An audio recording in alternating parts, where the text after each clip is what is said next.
Otep à tous, bien-aimés frères et sœurs. Comment Muammar Kadhafi a été neutralisé? Comment il a été envoyé au repos éternel? Les amis, dites-moi, comment Kadhafi a été envoyé au repos éternel? C'est incroyable quand vous comprenez ça, quand on vous explique ça. C'est incroyable. Eh oui, c'est incroyable. Il n'a pas été envoyé au repos éternel par balle ou avec un couteau. Non, les amis, il n'a pas été envoyé au repos éternel par balle. Ceux qui ont déclenché cette guerre l'ont livré à ceux qui tiennent le mur. Eh oui, on l'a livré à ceux qui tiennent le mur. Il fallait l'humilier. Ils ont toujours fait ça. Hein? C'est-à-dire que quand vous êtes résistant en Afrique ou dans le monde, on s'arrange toujours à vous humilier avant de vous envoyer au repos éternel. Ça, c'est le principe même occidental. On a fait ça avec Saddam Hussein. On a vu Saddam Hussein, comment les soldats américains jouaient avec lui. Ils étaient fiers d'avoir remporté le butin. On l'a déshabillé, on l'a torturé, et avant de l'envoyer au repos éternel définitivement. Et Kadhafi, ça a été pire. Parce que Kadhafi, on l'a livré à des hommes qui tiennent le mur. Et ils ont circulé un à un sur lui, on ne sait pas combien ils étaient. Mais ils ont fait ça, mais alors d'une manière, jusqu'à ce qu'il a trouvé la mort. C'est-à-dire qu'on ne le tape pas. On le déshabille et puis on l'humilie. Jusqu'à ce qu'il soit mort dans cette affaire.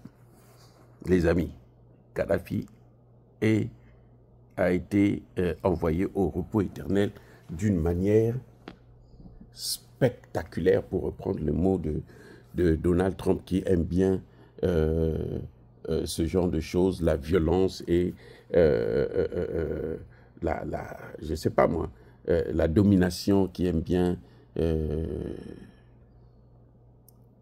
Donc c'est Kadhafi n'est pas mort simplement, mais il a été humilié. C'est une forme de torture. On s'est dit, bon, ça, c'est sûr que lui, il n'aime pas ça, puisqu'il avait beaucoup de femmes.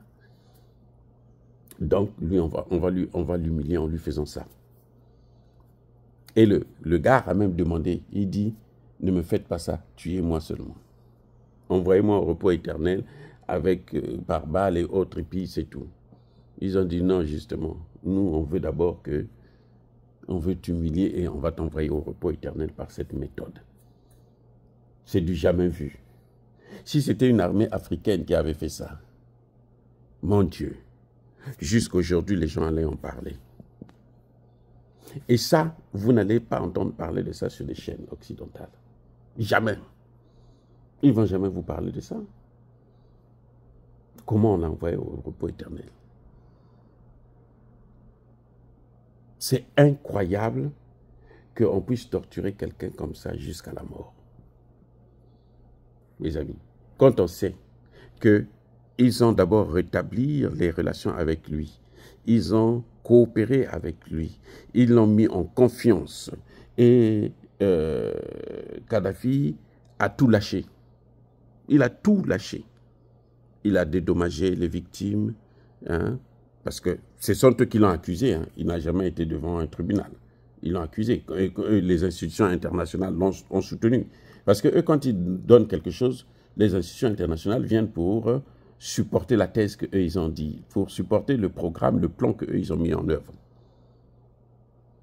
Ce qui, pour une fois, ça a changé avec l'Iran, parce qu'avec l'Iran, eh ben, les institutions internationales ont dit que l'Iran n'a pas ces armes-là.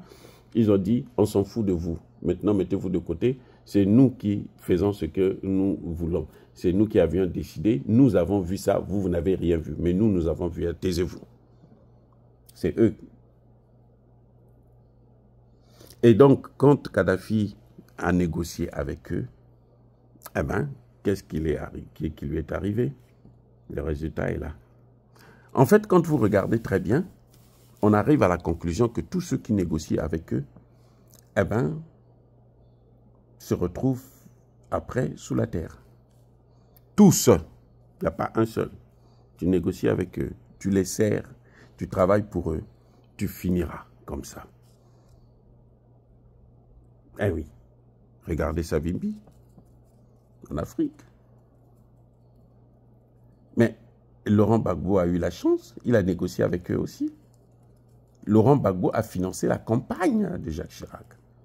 C'était pour qu'il puisse avoir la paix. Mais non, ce n'était pas ça. Avec eux, quand tu négocies, tu finis toujours comme ça. Et Laurent Gbagbo, il est très, très, très chanceux d'être encore en vie aujourd'hui. Les amis, il faut le savoir. Soyez bénis.